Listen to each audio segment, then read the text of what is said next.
y ya que acabo, me gusta citarlo al final.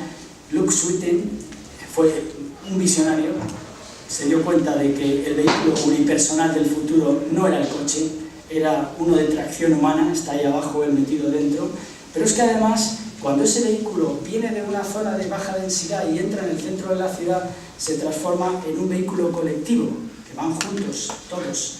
Y por lo tanto, ese es el futuro del centro de la ciudad, será colectivo, lo que se mueva por el centro de la ciudad. Y resulta que ahora viene Google y otros y se dan cuenta. Esto hace 20 y tantos años que este señor lo visualizó y se dio cuenta que hay que traer el verde a la ciudad. Ya lo decían nuestros amigos que hicieron nuestros amigos, los arquitectos que hicieron el Central Park, que planificaron, ya lo decían, ¿no? Y no tener que ir a buscar el verde con los coches contaminando. Bueno, y lo siento que me pasan 5 minutos.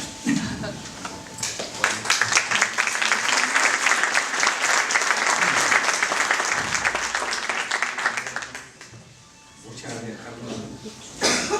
Efectivamente creo que el tiempo ha sido un poquito corto, pero yo creo que en el debate podrás todavía aclarar alguna cosa que no haya quedado suficientemente desarrollada. Bueno, pues nuestro segundo ponente es Enrique Huertas. Enrique Huertas es ingeniero de camino en España, ingeniero en el Reino Unido, y es director de una firma de consultoría llamada Colin Buchanan Consultores,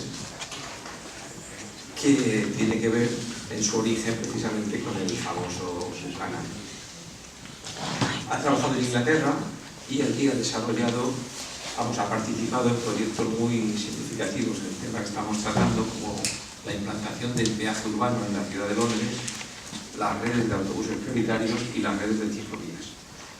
Y trabaja ahora en proyectos de sostenibilidad urbana, de movilidad en España, y es también profesor de gestión de la movilidad en un máster. Muy bien, bueno, muchas gracias. Me voy a poner el cronómetro para que no me pase y voy a intentar ir lo más rápido posible. Bueno, lo primero, gracias al Club de Debates Urbanos por haberme invitado a participar. Hacía mención Vicente, y también así lo reflejaba el documento de introducción, al informe Tráfico en las ciudades, que quizás es el primer intento por un gobierno de consolidar esa relación que tiene que existir entre la planificación de la movilidad y el propio urbanismo, ¿vale?, de la ciudad, ¿no? Claro, se diferencian ahora distintas etapas que ya vamos conociendo de movilidad, pero lo que queremos entender es que qué tanto ha cambiado, ¿no?, qué tanto han evolucionado nuestras ciudades, qué tanto han cambiado las cosas en los últimos años para entender realmente hacia dónde podemos ir ahora, ¿no? Si echamos la vista atrás, en la época en la que se publicó esto, en el 1963 estaban los Beatles. Bueno, los Beatles ya han desaparecido. Por suerte tenemos a Justin Bieber, que claramente, aunque lo siente mucho, existe. Pero en todo caso, esto va así, ya. Ok. Ahora, vale. En realidad estamos hablando de ciudades y lo que queremos ver es qué es lo que ha cambiado en ellas. Evidentemente hay una mayor presión demográfica, lo escuchamos constantemente en los medios, nuestras ciudades aumentan de tamaño, ya habrá dentro de poco, no sé si 70 megalópolis de más de 10 millones de habitantes. La población, además, en nuestras ciudades, por lo menos en las europeas, envejece y por tanto sus necesidades de movilidad son distintas a las que normalmente tendría una persona de 25 años o 30, que fueron principalmente en base a las cuales se diseñaron muchas de nuestras ciudades, ¿no? Asimismo, hay una menor disponibilidad de espacio por esa mayor demanda. Se ha revertido a la segregación como forma de solucionar los conflictos entre los modos competentes. ¿Cómo utilizamos nosotros el Centro de Madrid hoy? Cabría preguntarnos. En esta diapositiva lo que muestro es una matriz de estatus estancial frente al estatus de tránsito. Así, si nos fijamos en realidad, todas nuestras calles pueden tener en mayor o menor grado importancia o relevancia respecto de estos dos parámetros. Y es la combinación de ambos lo que nos va a definir dónde se sitúa cada una de nuestras calles. Así tendríamos, por ejemplo, evidentemente la M30. La M30 tiene muy poca importancia desde el punto de vista estancial y muchísima desde el punto de vista de tránsito. En el polo opuesto tendríamos la Puerta del Sol. También tendríamos lugares como por ejemplo el eje de Castellana, que tiene mucha importancia respecto del tránsito, pero también en tramos mucha importancia también estancialmente. Y ya en los barrios residenciales, aquí la funcionalidad de tránsito y la estancia pues quizás decrece y no es tan importante, ¿no? Pero es en las zonas intermedias donde encontramos problemas, y es en las zonas intermedias como en la que estamos donde tenemos el debate que hoy nos ocupa, ¿no? Por ejemplo, en Gran Vía. Gran Vía tiene una funcionalidad de tránsito importante, también estancial, también residencial en los barrios. Aquí figura una foto de Lavapiés, donde queremos preservar la vida de barrio, preservar la ciudad, ¿vale? ¿Cómo queremos usar, ¿no? Evidentemente tenemos ahora mismo un proceso de cambio en ciernes. Está claro que con las actuaciones que comentaba Carlos es primordial para el Ayuntamiento de Madrid centrarse en la movilidad, desde luego con mucha más determinación que lo han venido haciendo los gobiernos anteriores, ¿no? Aquí hay medidas como por ejemplo en la izquierda se muestra la Plaza España, propuestas, también la peatonalización de Gran Vía que hemos visto, y todas articuladas en realidad en base a al área de prioridad central, de prioridad residencial, ¿vale? Preguntémonos cómo podemos gestionar la demanda, ¿vale? Efectivamente, yo tuve la oportunidad de trabajar en el peaje de entrada a Londres, en el London Congestion Charge, en el año 2003, cuando se introdujo por primera vez. Esto tuvo un coste político al principio bastante importante, o riesgo, que no coste, porque luego tuvo mucho rendimiento por parte de Ken Livingstone, pero tuvo que dejar el Partido Laborista antes de poder defender su medida, porque Tony Blair no se atrevía a traerlo en el programa, ¿cierto? Claro, estamos hablando de que hace falta un compromiso político serio.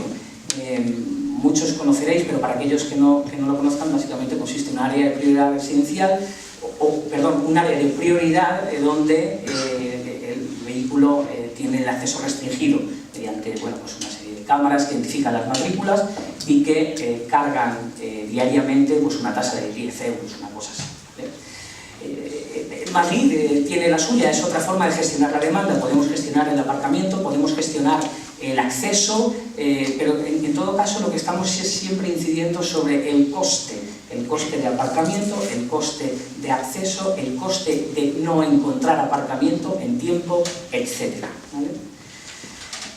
Quizás, y este es un consejo para Madrid, tenemos que tener en cuenta, pero me alegra que lo haya recalcado Carlos, que hay una población afectada. En el caso del Congestion Charge de Londres, cuando se implementó, se sabía perfectamente a qué población se estaba afectando. En esta gráfica que muestro, no sé si se aprecia, pero con caritas sonrientes y con caritas tristes, y en base al nivel de ingresos, ¿vale? Entonces, los de menor ingreso estarían a la izquierda, los de mayor ingreso a la derecha, y luego aquellos que están contentos o no con una medida de este tipo. Tendríamos por un lado a los de bajos ingresos, porque al liberarse capacidad en la vía por la tasa de congestión, podía mejorar el transporte urbano de superficie. Los autobuses mejoraron muchísimo, que estaban absolutamente defenestrados, y también del mismo modo los que tenían más ingresos también lo vieron muy positivo,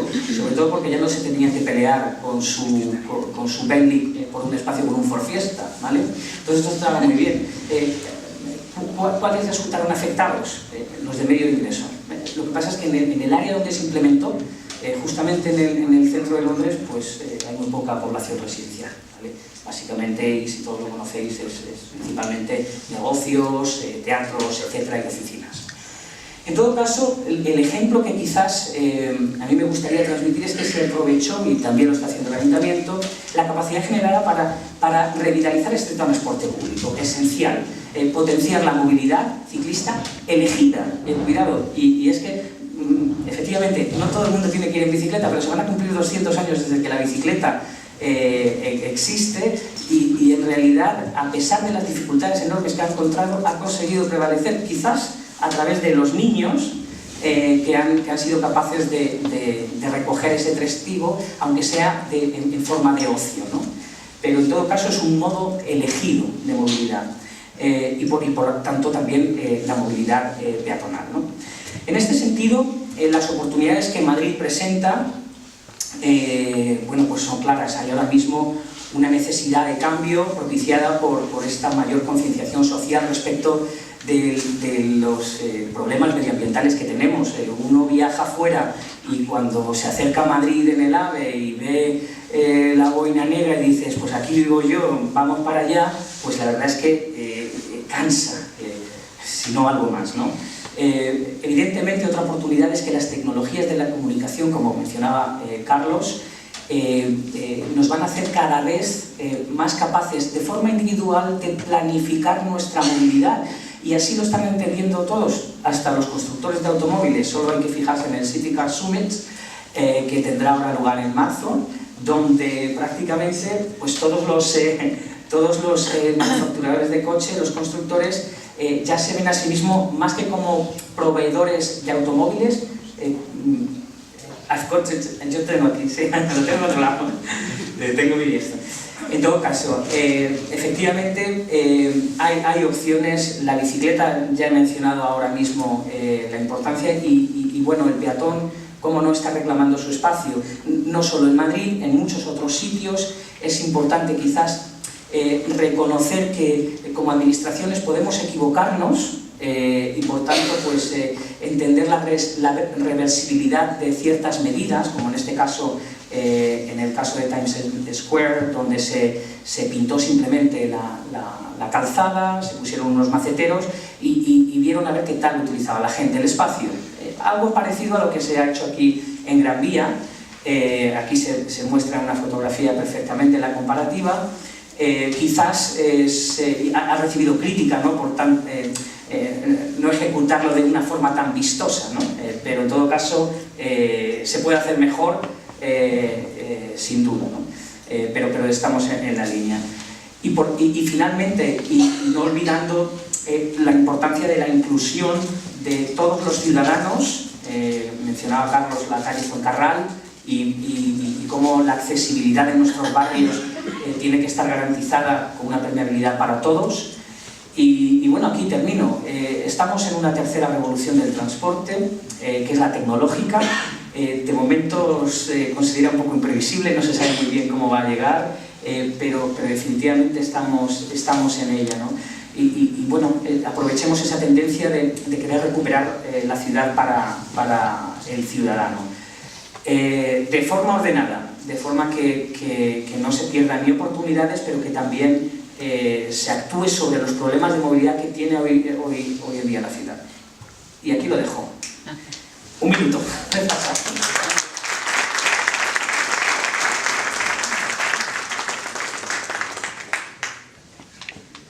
gracias, Enrique. Y ahora hace su exposición Alfonso Sá.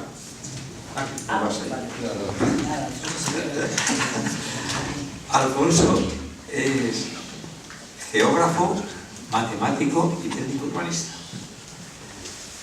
Y ha trabajado como consultor, nos dice que en unas 30 ciudades españolas, que nos he evitado su lectura.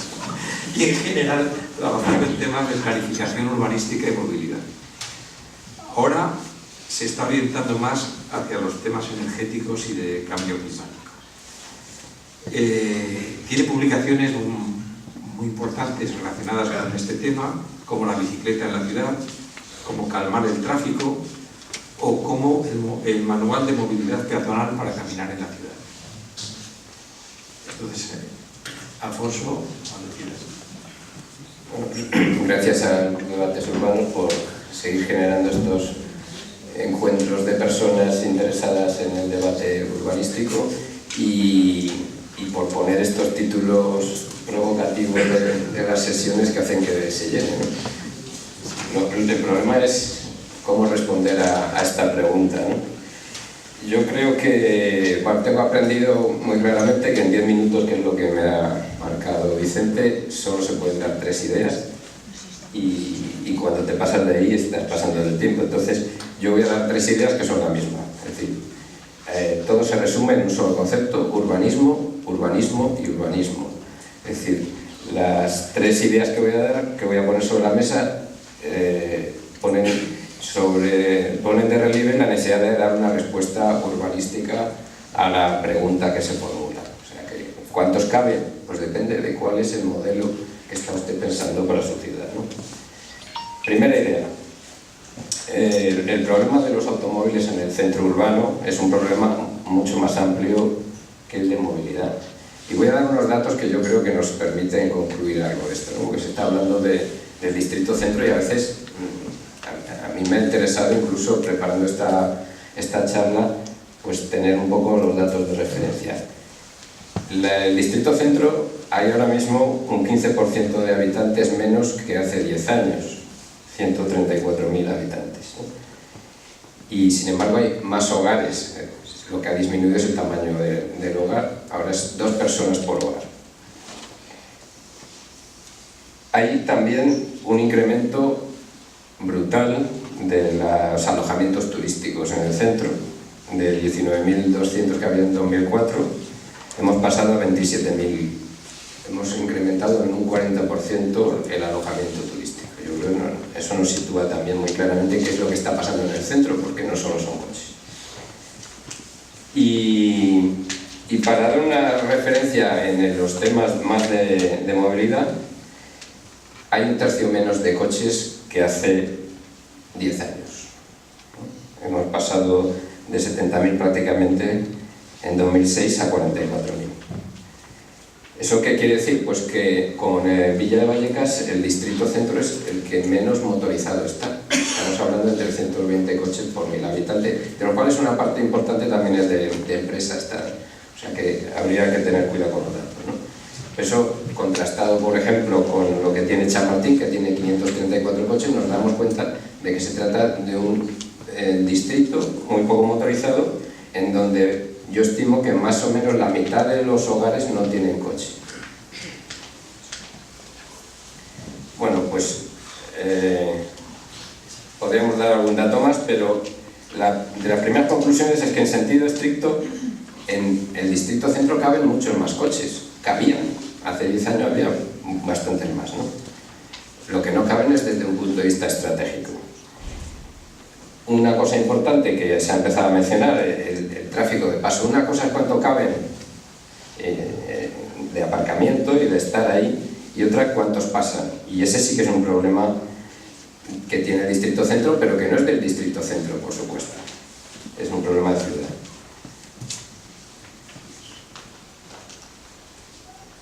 El gran problema del distrito centro, desde mi punto de vista, es la excesiva y abusiva especialización que se está produciendo, sobre todo en los últimos años, y que ha expulsado a la población con posibilidades, parejas jóvenes con hijos. Eso se ha convertido pues, en un espacio, como decía Vicente, gentrificado o como queramos llamar, y por tanto un centro con pocas posibilidades de construir sociedades equilibradas y simplemente pues volcado en el mercado a través del comercio y volcado al visitante, al turista. A mí me gustaría que antes de hablar de cuántos coches caben, habría que decir cuántos turistas caben, ¿no? en este distrito. ¿Por qué? Porque muchas veces estamos colocando la movilidad como una cortina de humo sobre el tema fundamental de fondo, que es cómo se está construyendo el distrito centro como espacio habitacional, espacio de ocio, espacio de comercio, ¿no? Y ahí es donde yo creo que sería la primera conclusión. Hablemos de urbanismo antes de hablar de coches.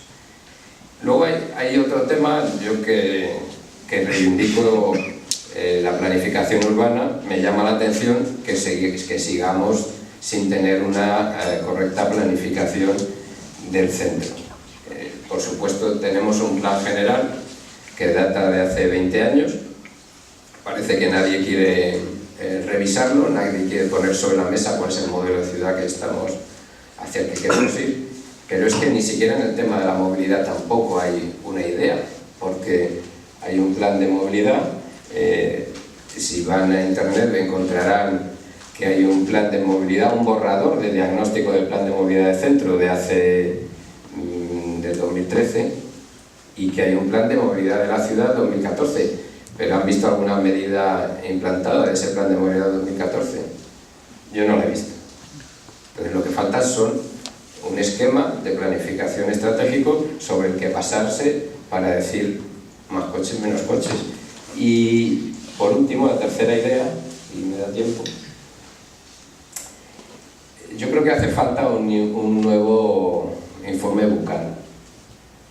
Ya no vale, el Traffic in Towns es propio de los años 60, donde esa gran contradicción del automóvil con la ciudad pues se planteaba en términos de hacer más amable esa relación entre la calidad de vida y el automóvil. Yo creo que ahora estamos en otra, o deberíamos estar en otra. Llevamos un siglo de lo que llamo yo un error histórico, que es intentar meter un vehículo pensado para el turismo en un espacio urbano, ¿no? Y ahora, aunque se cumpliera ese nuevo sueño del automóvil que está siendo configurado por los medios de comunicación, que es el eléctrico, autónomo, colaborativo, elementos además que son contradictorios entre sí de alguna manera, yo creo que estamos todavía arrastrando ese error histórico, estamos intentando dar una salida a algo que no la va a tener simplemente porque no hay condiciones en este planeta materiales para seguir con ese sueño. El reto energético y el reto del cambio climático impiden, por supuesto, que en 20 años podamos seguir hablando de si 300 coches, 500 coches por 1000 habitantes y en las condiciones en que se están usando, ¿no? En ese sentido, yo creo que la pregunta que hace el Club de Debates Urbanos para que venga aquí la gente es un simple aperitivo de la que creo que hay que hacer. Y bueno, reto también al club a que haya un debate sobre ese mito del coche colaborativo, autónomo y eléctrico como solución. Y digo que yo creo que la pregunta es un aperitivo para lo importante. Lo que tenemos por delante es repensar el papel del automóvil en nuestra sociedad. Y eso es mucho más gordo que pensar si son 40.000 coches lo que hay en el centro, 20.000 o 10.000.